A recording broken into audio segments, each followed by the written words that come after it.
नमस्कार दोस्तों, ADM news Bharat में आपका स्वागत है। हिमाचल प्रदेश में पिछले कल आपको सुबह हम महासंघ की बैठक जो होने वाली थी उसको लेकर एक खबर लेकर आए थे। शाम होते होते मुख्यमंत्री की प्रेस कॉन्फ्रेंस हो गई और सारा मामला एक तरह से सुलझा लिया गया है। बिना मुख्यमंत्री ने महासंघ से मिले ही सारे मामले को सुलझा लिया। आज हमारा विषय आपके बीच में है केंद्रीय मंत्री अनुराग ठाकुर, पूर्व केंद्रीय मंत्री अनुराग ठाकुर और जगत प्रकाश नड्डा, जो कि हिमाचल प्रदेश के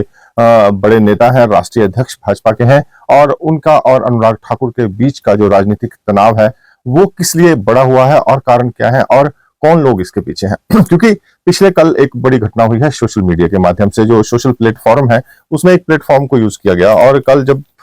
जेपी नड्डा हिमाचल के दौरे पर बिलासपुर अपने घर वापस पहुंचे थे नवरात्रों के उपलक्ष्य के ऊपर, उस समय सोशल मीडिया में एक मैसेज ट्रोल किया गया कि जुखाला में अनुराग ठाकुर का कार्यक्रम है, लेकिन लोग जो है वो अनुराग का कार्यक्रम छोड़कर जगत प्रकाश नड्डा के कार्यक्रम में पहुंच गए हैं। इससे पहले जब पिछली बार नड्डा हिमाचल प्रदेश आए थे 4-5 दिन पहले, उस समय भी एक मैसेज जो है वो घुमारवीं में भाजपा के कुछ कार्यकर्ताओं के द्वारा देने का प्रयास किया गया, या ये कहें कि अपनी आस्थाएं नड्डा के पास मजबूत करने के लिए दूसरे बड़े नेता का तिरस्कार किया गया। तो ये भी इसमें कोई बड़ी अतिशयोक्ति नहीं होगी, कोई गलती नहीं होगी, क्योंकि घुमारवीं में पूर्व मंत्री राजेंद्र गर्ग के नेतृत्व में, आपको एक वीडियो क्लिप भी हम दिखाते हैं इसमें, कि पूर्व मंत्री राजेंद्र गर्ग के नेतृत्व में नारे लग रहे थे। लेकिन आपको हैरानी होगी कि 5 बार के सांसद अनुराग ठाकुर हैं और लगातार हमीरपुर लोकसभा क्षेत्र से जीत रहे हैं, धूमल परिवार के बेटे हैं और एक बड़ा राजनीतिक कद उनका हिमाचल प्रदेश में है। लेकिन उसके बाद भी घुमारवीं में जब नारेबाजी हुई और तो उस नारेबाजी में जगत प्रकाश नड्डा के नारे भी लग गए, राजेंद्र गर्ग के नारे भी लग गए, लेकिन अनुराग ठाकुर के नारे नहीं लगे। तो और उसके बाद जो पिछले कल घटा, जिस तरह से सोशल मीडिया में, हालांकि पूर्व केंद्रीय मंत्री अनुराग ठाकुर का कोई कार्यक्रम जो है वो जुखाला में नहीं था, लेकिन उसके बाद भी इस मैसेज को जो है वो फॉरवर्ड किया गया। इस मैसेज को जो है वो जनता के बीच में कम से कम बिलासपुर में जो है वो इस मैसेज को काफी ग्रुप्स में जो है सेंड किया गया। उसके बाद इस मैसेज को डिलीट भी किया गया। लेकिन मैसेज का मतलब क्या है, किस लिए और कौन लोग हैं जो बार बार जो है वो नड्डा और अनुराग ठाकुर की जो राजनीति है, हालांकि इनका एक बड़ा ऊंचा लेवल है। राष्ट्रीय अध्यक्ष जगत प्रकाश नड्डा का तो कद इतना बड़ा है कि हिंदुस्तान के टॉप 3 लीडर्स में उनका नाम इस समय चलता है। और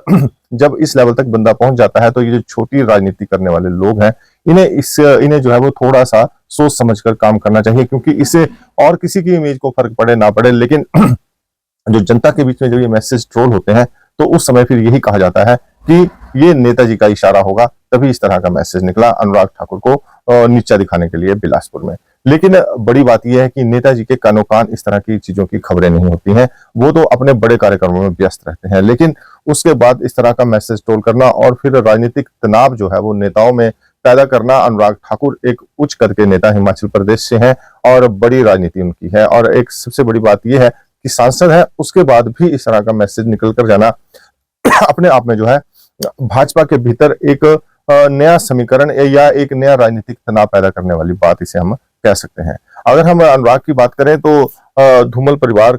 हिमाचल की राजनीति का 1998 से लेकर 2017 तक शीर्ष पर रहा और बड़ी राजनीति उन्होंने हिमाचल की काफी सारे लोग जो हैं हिमाचल के धूमल काल में ही निकल कर आए। आज बेशक उनकी आस्थाएं बदल गई हों, क्योंकि सत्ता का जो गोल चक्कर है उस चक्कर में सारी चीजें घूमती हैं। तो वो एक समय था, 2017 तक धूमल काल समय था, और उसके बाद हिमाचल में नड्डा का समय चल रहा है। 2017 से लगातार हिमाचल प्रदेश में नड्डा के जो समर्थक हैं, नड्डा का जो कैंप है वो लगातार मजबूत हो रहा है, और इसमें कोई बड़ी बात नहीं है कि कोई बड़ी गुटबाजी यहाँ पर नड्डा के कैंप को लेकर है। सभी को पता है कि नड्डा जी का कद इतना बड़ा है कि उन सभी को उनके साथ चलना ही पड़ेगा, मतलब चलना ही पड़ेगा। इसलिए हम कह रहे हैं कि कोई ऑप्शन जो है वो नड्डा के अलावा इस समय हिमाचल में नजर नहीं आ रही है। यही कारण है कि तमाम बड़े बड़े नेता भी नड्डा के आगे अब झुक चुके हैं, और अब सबने सर्वमान्य रूप से बिना किसी राजनीति के, बिना किसी गुटबाजी के जो है नड्डा को अब अपना अगला नेता हिमाचल प्रदेश में मान लिया है। और अब इस बात की चर्चा भी व्यापक रूप से होने लगी है कि नड्डा घर वापसी कर सकते हैं।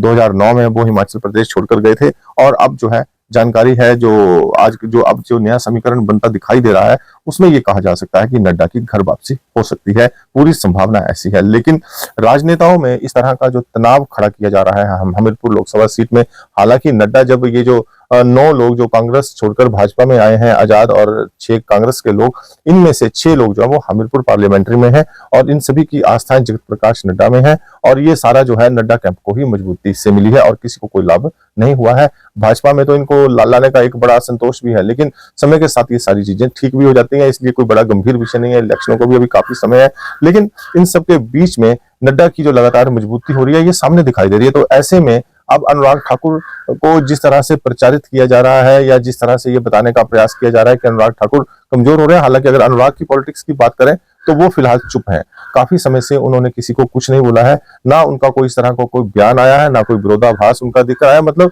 उन्हें भी इस बात का पता है कि हिमाचल प्रदेश में अगली राजनीति नड्डा की होगी और यही कारण है कि अनुराग ठाकुर ने भी चुप्पी साधी हुई है और समय के अनुसार जो है जो सत्ता का चक्कर है वो घूम रहा है और उस चक्कर की समझ अनुराग ठाकुर को पूरी तरह है, इसलिए वो भी कुछ नहीं बोल रहे। लेकिन समस्या यहाँ पर बड़े नेताओं से नहीं है, लेकिन बड़े नेताओं के बीच में जो तनाव खड़ा करने का प्रयास किया जा रहा है ग्राउंडेड कार्यकर्ताओं के द्वारा, जो ग्रुपिज्म नीचे के लेवल में है, जो व्हाट्सएप ग्रुप्स को यूज करके या फिर अन्य सोशल मीडिया प्लेटफॉर्म्स को यूज करने का प्रयास करके एक तनाव इन नेताओं के बीच में, ये भाजपा की भविष्य की राजनीति के लिए कोई अच्छा संदेश नहीं है। और आपको मैं बताऊं कि ये जो छुटभैये नेता हैं नीचे के लेवल के, ये इनका ज्यादा इंटरेस्ट जो है जो भाजपा का कार्यकर्ता है उसका कोई बड़ा इंटरेस्ट जो है वो इसमें नहीं होता है। वो पार्टी कार्यकर्ता वो पार्टी के कामों में लगा रहता है, उसको इस बात से कोई मतलब नहीं है कि क्या चल रहा है। उसको ये पता है कि नड्डा जी राष्ट्रीय अध्यक्ष है, हिमाचल के सर्वमान्य नेता है और उनको हिमाचल के भविष्य के साथ जोड़कर देखा जा रहा है और वो व्यक्ति जो है वो नड्डा के कार्यक्रम में जाना शुरू हो जाते हैं। लेकिन एक लॉबी ऐसी होती है, वो जो लॉबी है वो सबसे बड़ी लॉबी ठेकेदार लॉबी होती है, क्योंकि इन्होंने जो है वो ठेके लेने होते हैं और इस चक्कर में ये लोग जो है वो कुछ भी सोशल मीडिया में डाल देते हैं, डलवा देते हैं और अपनी जो चापलूसी जिसे हम कहते हैं, अपनी चापलूसी दिखाने के लिए ये लोग किसी भी हद पर चले जाते हैं। और कल जो सोशल मीडिया में हुआ है, जिस तरह से कल एक संदेश जुखाड़ा में जो कार्यक्रम था ही नहीं, उस कार्यक्रम का प्रचार कर दिया गया, तो ये सारी चीजें इसलिए हुई क्योंकि ये चापलूस पॉलिटिक्स जो कुछ लोग करते हैं, ये उस चापलूस पॉलिटिक्स का एक हिस्सा माना जा सकता है। लेकिन पिछले कल और उससे पहले 2 बार लगातार अनुराग ठाकुर और जेपी नड्डा एक कदावर चेहरे हैं, इस तरह की राजनीति उनको लेकर नहीं होनी चाहिए। लेकिन उसके बाद भी छुटभैये जो नेता हिमाचल प्रदेश में हैं वो है कि मानते नहीं और लगातार इन दोनों नेताओं के बीच की राजनीति को तनाव जो है वो पैदा करने का प्रयास करते नजर आ रहे हैं। नमस्कार।